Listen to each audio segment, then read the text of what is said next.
We are seated, and it is such a great pleasure to invite Maura Ilene to share some reflections.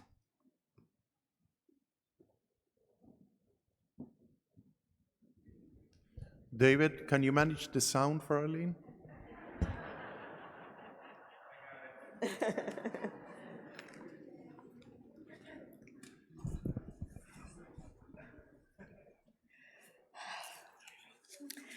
Shabbat Shalom, everyone. What a morning. I am utterly overwhelmed and so deeply blessed to be part of this truly special community. As I reflect upon what has been most important to me on this extraordinary journey as an educator, I'd like to share 3 of the principles that have motivated and guided me. But first, a disclaimer. You may hear things about me that will surprise you. As they say in commercials, don't try these at home or at religious school. Principle number 1, never write off any child. I come by this principle honestly, having myself been a less than angelic Hebrew school student in my own middle school years. I knew the inside of my principal's office far better than my parents would have liked. If you were to have the pleasure of meeting my father today, the first story he would tell you about me is how he would drop teenage me off at Hebrew school and watch from the car, as all too often, instead of turning left to go into my classroom, I walked straight ahead and right out the back door. Then there was my 8th grade Hebrew school teacher, Mr. Rasson, Zichrono Livracha, a Holocaust survivor who made it through that experience, probably believing that the worst was behind him, until he got our class. We were all bright kids in an advanced section, but we were pranksters who showed no mercy. A number of years later, I was in college and teaching Hebrew school part-time, and I ran into this teacher at a Jewish community event. I went to greet him.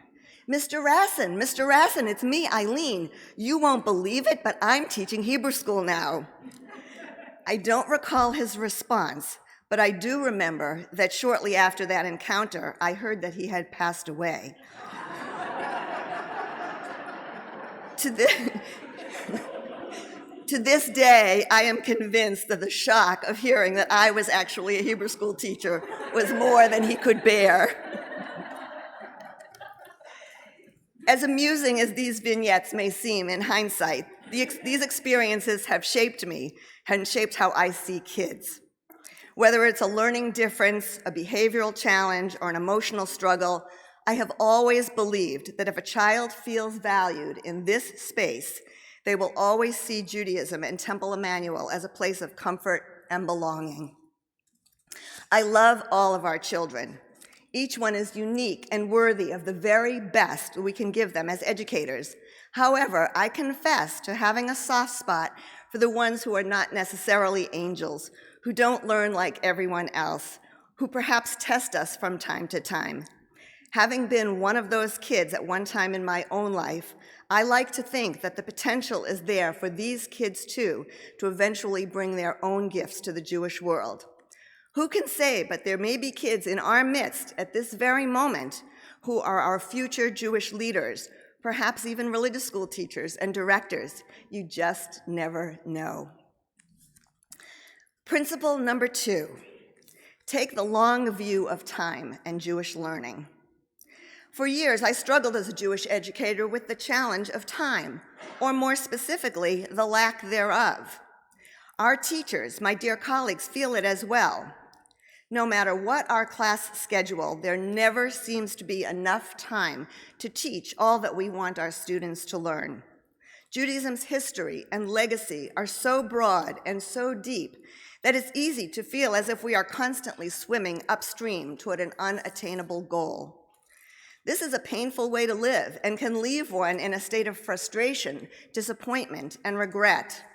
I never got to this subject, or that text, or such and such a letter, or that prayer. The I never got tos can easily add up and up. Eventually, I was able to come to some peace with this, and COVID actually helped by grounding me back in the reassuring reality that Jewish living and learning are indeed a lifelong journey. The doors never close, but the key is never to think there is an end point. This message was brought to the forefront when I was recently asked by a 5th grader, if we become B'nai Mitzvah in 7th grade, why do we still have to come to religious school in 8th grade? I empathized with that question, which is one that I had also asked myself as I was finishing my own synagogue's religious school. I wasn't sure I was planning to continue at that time. Several of my friends were not. But that same father who saw me sneak out the back door to skip class told me I was going to continue, not a choice. I ultimately grew to appreciate it, and as you can see, the rest is history.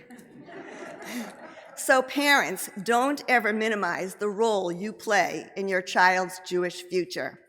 Even now, I am thankful to my father every single day for what I may have temporarily felt forced to do back in the 8th grade. Had he not done so, I likely would have been on a totally different life trajectory, but I cannot imagine that it would have been more meaningful, more satisfying, and frankly, more fun than the one I have experienced. So to that 5th grader, I responded with a quote that has stayed with me, which says, "If you stop your Jewish education at age 13, then all your life you are a 13-year-old Jew." What other subject would you stop learning at such a young age? Science, math, literature, these are all things you learn, but being Jewish is who you are, which is so much more important. Why would you ever stop learning about who you are, who your people are, what your history is, what gifts, ethics, and values your tradition brings to you and to the world? Hopefully, none of us will ever stop. Principle number 3, don't underestimate the capacity of kids to learn hard things. One of the things I am most moved by are the deep, hard, and important conversations I have had with kids over the years, sometimes in small groups, sometimes in larger gatherings, on topics like Kristallnacht, COVID, Colleyville, and the many real-life traumas that sadly confront us every day. We talk about them here. I have always believed that knowledge is power, and that the more our kids know and understand, the more they have the capacity to feel empowered to stand up for our people and for others in this world. You would be totally amazed at the questions and the thoughtful responses that come from even our youngest learners. They want to know. Sometimes as adults and parents, the instinct can be to protect our kids from hard things. But I have seen firsthand how our kids respond to difficult realities, conveyed in an age-appropriate way, always keeping the door open to learning more.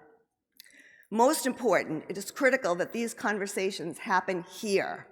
Our kids need to learn our stories, our history, our issues of the day from us in our shul, and I have been incredibly gratified by your support for this stance over the years. These 3 principles have been alive for me every day. I deeply believe that when we value each child, when we stretch Jewish time, when we help our kids to see the world as it is and how it can be, that they become resilient, they become empowered to do the work of Tikkun Olam, and they discover in our ancient sources and proud history the precious legacy that has strengthened and sustained our people for over 2,000 years. And I can truly feel that the future of the Jewish people will be in good hands for generations to come. To all my colleagues, senior staff, teachers, I will never, ever be able to adequately thank you for your wisdom, your support, and your collaboration over the years. When I struggled, I never struggled alone, and when I succeeded, you were by my side.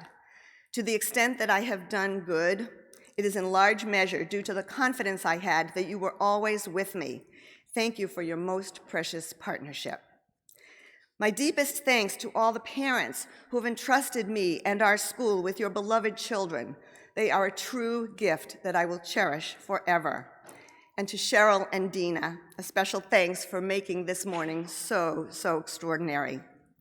I want to also acknowledge my family, including my late dear mother, whose warmth and gentle grace inspire me every day, and our wonderful sons, Aaron and Michael, and the two beautiful daughters, Nomi and Megan, that they have brought into our lives. My final principle, which I learned from someone much wiser than me, is to marry the kindest person you know. I did that and more. My most profound love and gratitude goes to my incomparable husband, David, who on a moment's notice will come and fix a computer glitch, set up a sound system, or run tech for an event. The not so deep, dark secret is that I could not have done my job without him. At every turn, he is the one who supports me and makes me look good, always quietly, calmly, gently, patiently, always in the background, letting me shine. The joke in our house is that David can do so much to help me in my job, and yet there's not a single thing I can do to help him in his. Given that he works in cybersecurity, not only can I not help him, but if he tells me too much, well, he'd probably have to dispatch me. So fortunately, we don't talk a lot about work at home. David, I have felt so blessed to be your partner at every stage of our lives. We are now starting on a new journey together, and if, as they say, teamwork is dream work, then I am definitely living the dream. Heartfelt thanks to all of you, and Shabbat Shalom.